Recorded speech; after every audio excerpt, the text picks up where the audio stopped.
азыр өзгөчө абал режиме киргенден кийин жанагы квартиранттар үйлөрүнөн чыга албай калды да азыр. Иштей албайт, айлык ала албайт. Ошого бир пункт кошуп койсок, ушул өзгөчө абал режиме уланып аткан учурда үй ээси квартиранттарды көчөгө кууп чыкпасын деген. Ошого тыюу салып коелу, анткени алар киреше жок азыр. Көчөдө калат. Көчөгө чыкпагыла деп, биякта милиция куйт, ал жактан кожоюну куйт. Андай Бишкек, Ош, Жалал Абад, ири шаарларда абдан көп да мисалычы. Ошондуктан ошого бир пункт кошуп коюңуздар, өтүнүч. Ошону өкмөт аткарсын анан.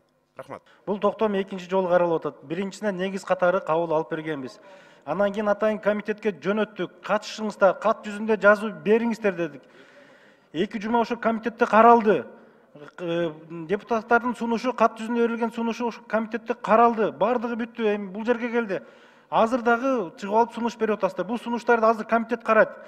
Кабыл алганын алат, албаганы жок, урматтуу депутаттар. Таарынбаңыздар. Бардык токтомдо жана жогоруда айтылып аткан маселелер камтылган негизи. Камтылган. Ошондуктан капа болбоңуздар. Берсеңиздер, мына 2 жумадан бери кат жүзүндө берип туруп, бул токтом бүгүн дайын болуп чыкты. Кат жүзүндө берилген бардык сунуштарды кабыл алганын алып, албаганын четке кагып түшүндүрүү иштери болду, урматтуу